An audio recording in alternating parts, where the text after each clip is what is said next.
What's up, guys?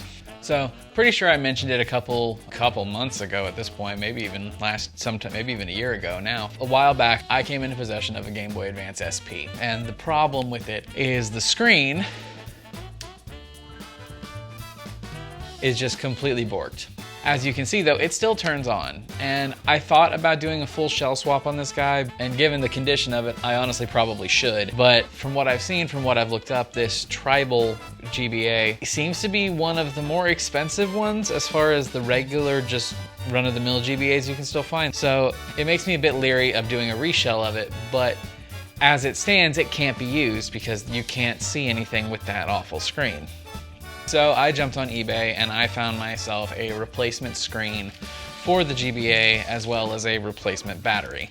And that's what we're gonna do today. We're going to replace the screen on this GBA SP, give it new life so it can actually be used again. Now, here's another thought. Why are you doing this if you have the analog pocket? Which is a very, very good point.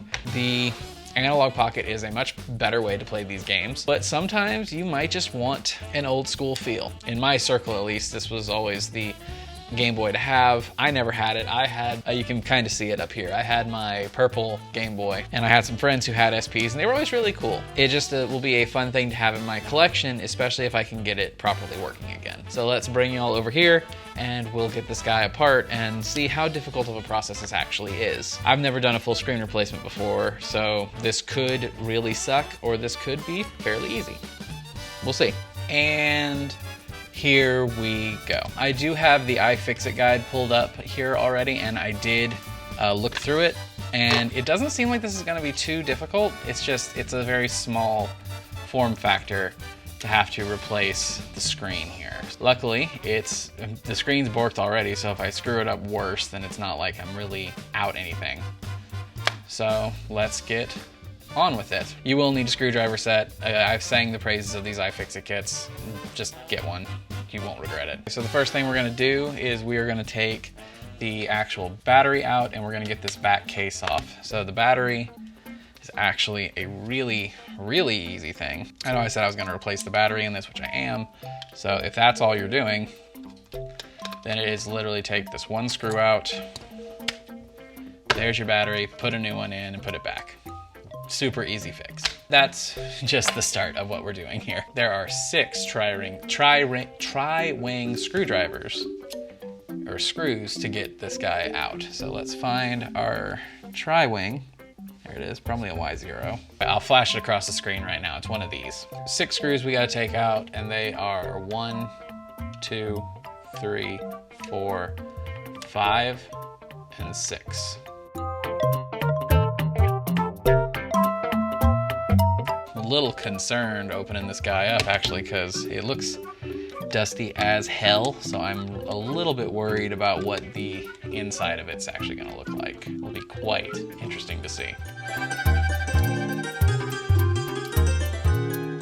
There it is. There's that last one. So now this back cover should just come right off, and it does. Booyah. Set this aside. We'll need it when we put it back together. So now we're swapping bits over back to the Phillips bit. Let's make sure these fit. It does, because we've got 3 screwdrivers, or 3 screws to take out. 1, 2, 3. So let's take those out. Then the motherboard should technically be loose at that point, although not quite, and we'll get into why in a second. So the motherboard is now free, but there's still a ribbon cable holding the motherboard to the screen.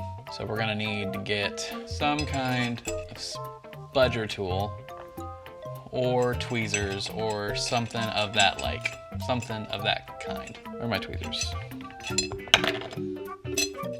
These are the tweezers I want. We'll see, we might need one or the other.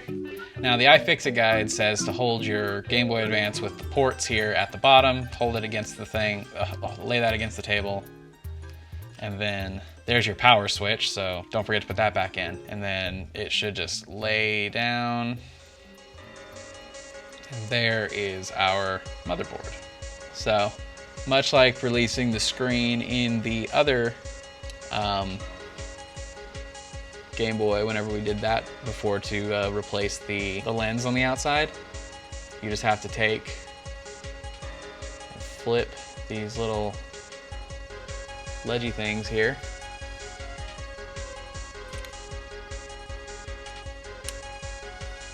And then that ribbon cable will come right free. And there is our motherboard.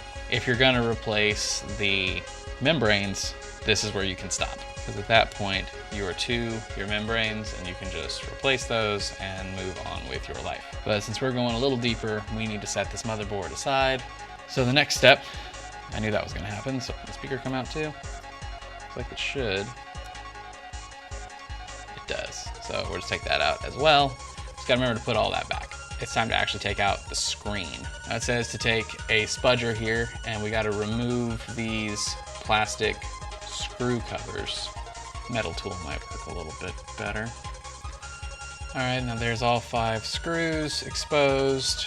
And then we've got to and there'll be another screw hiding under here that we'll have to get loose as well. But first we take these loose. And so these are the tri-wing bit. And just remember to keep things separated as best you can, so that way you know where they are when you go to put the thing back together.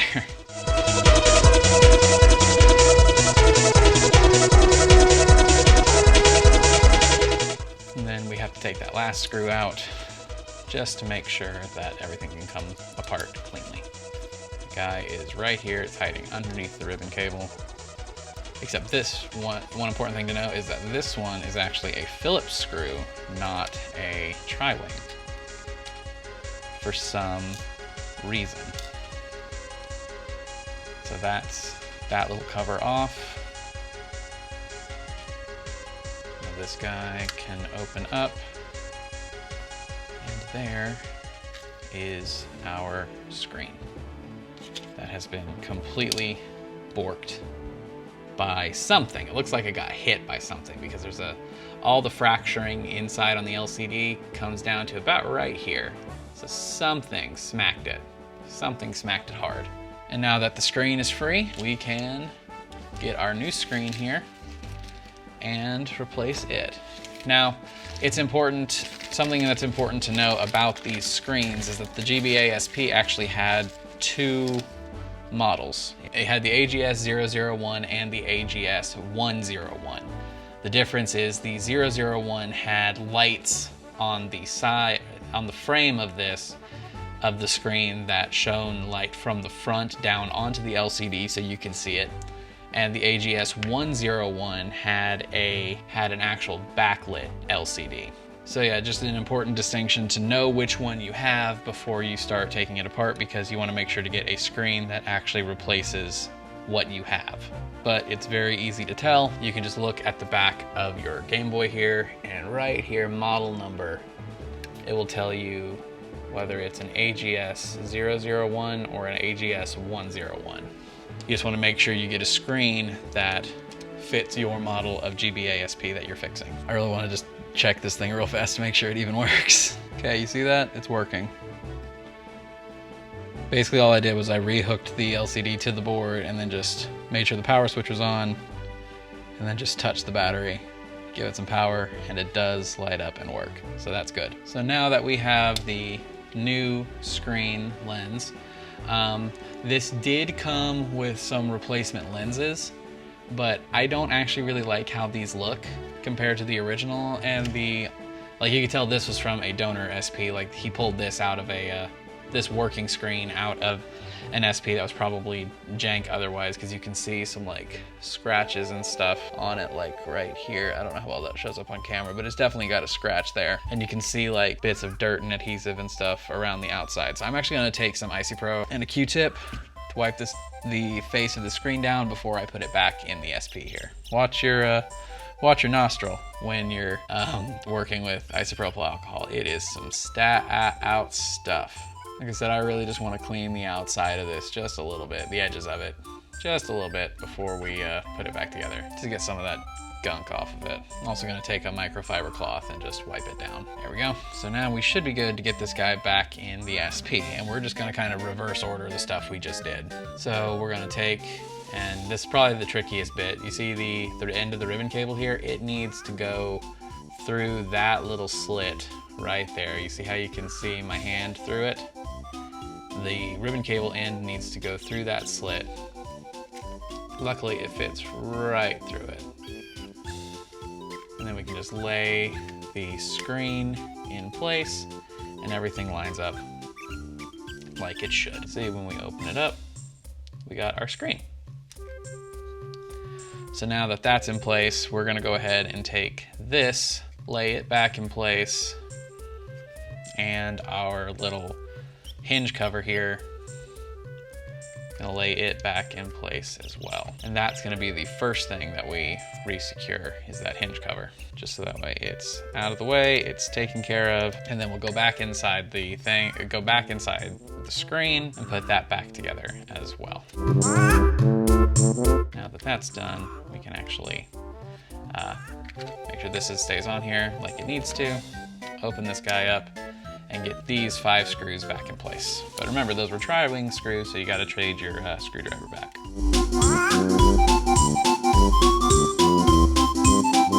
Now we could go on and put those little rubber screw caps back in, but just in case I need to take this guy back apart because I did something wrong, I'm gonna wait. All right, we can go on and close it. Now this is probably gonna be the trickiest bit, getting this ribbon cable back seated into this spot. I'm gonna use tweezers to hold the ribbon cable knot on one of the contacts just to try and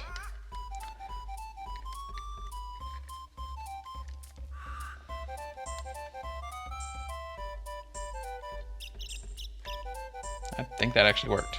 Well, it did there for a second and then it came loose. So let's try that again. Just so long as you're careful, you can get that thing reseated in there pretty easily. Let's go on and get our buttons and our membranes back in place. Once I take and wipe this down a little bit on the inside with this rubbing alcohol.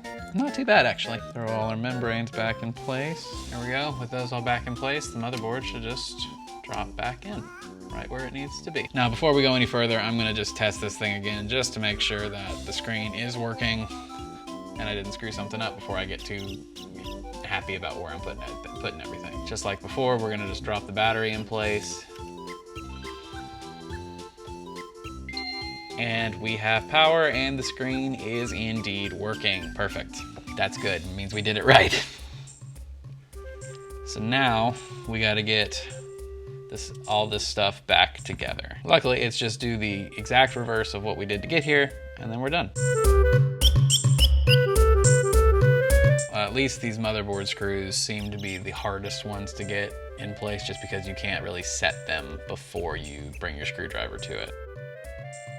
Now with that, we can drop our back case back on.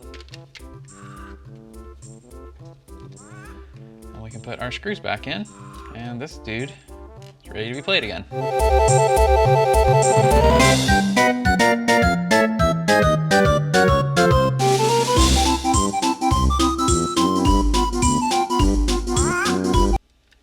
There we go. Now one lap. Damn it. Remember what I said about don't forget the power switch? Like, remember that thing I said about 10 minutes ago? Yeah. Don't be like me.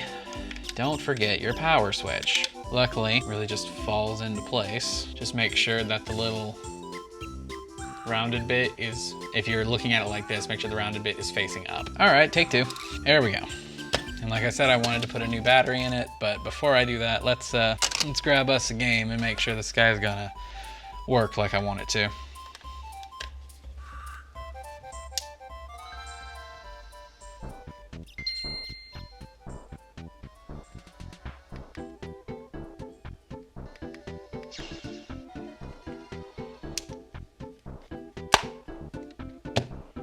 So yeah, that was a much easier fix than I expected it to be.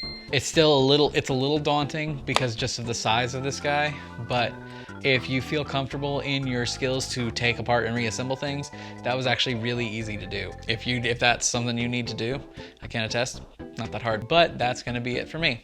Thank you guys so much for watching, and I look forward to bringing you even more repair videos like this as the days go on. Thank you guys for being here.